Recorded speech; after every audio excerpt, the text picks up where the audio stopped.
महाकाली नमो नमः। ओम ऐं ह्रीं क्लीं महाकाली नमो नमः। ओम ऐं ह्रीं क्लीं महालक्ष्मी नमो नमः। ओम ऐं ह्रीं क्लीं महालक्ष्मी नमो नमः। ओम ऐं ह्रीं क्लीं महालक्ष्मी नमो नमः। ओम ऐं ह्रीं क्लीं महालक्ष्मी नमो नमः। सब गाइए, दोनों हाथ उठा करके भाव से गाइए, हर हर महादेव।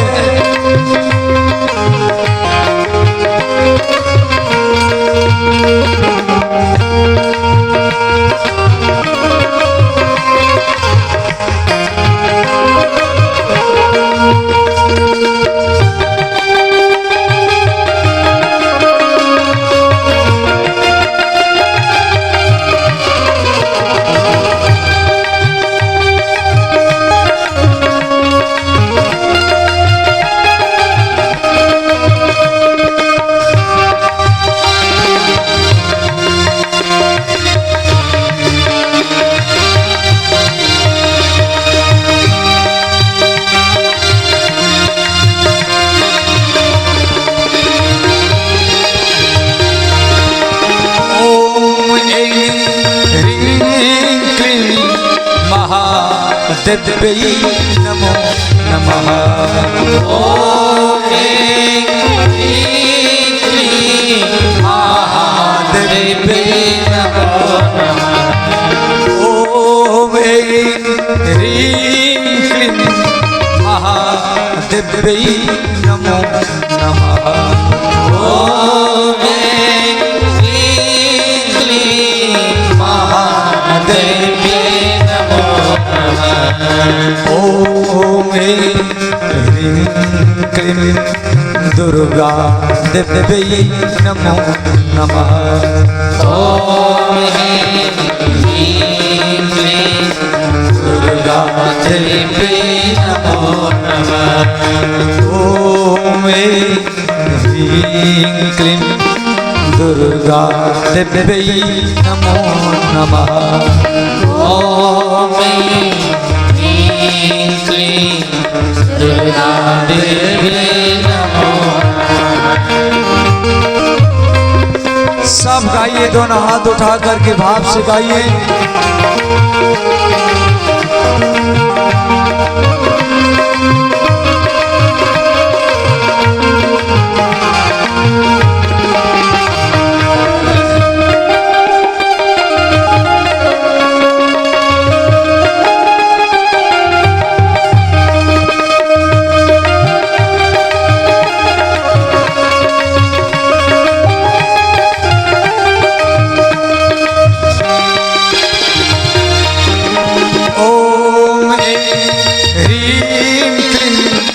वैष्णवे नमो नमः। ओम ऐं ह्रीं क्लीं वैष्णवे नमो नमः। ओम ऐं ह्रीं क्लीं वैष्णवे नमो नमः। ओम ऐं ह्रीं क्लीं वैष्णवे नमो नमः। वैष्णवी माता जम्मू कश्मीर में है और आसाम में कामाख्या है। ओम ऐं ह्रीं क्लीं कामाक्षी नमो नमः। ओम ऐं ह्रीं क्लीं कामाक्षी नमो नमः। ओम ऐं ह्रीं क्लीं कामाक्षी नमो नमः। ओम ऐं ह्रीं क्लीं कामाक्षी नमो नमः। ओम ऐं ह्रीं क्लीं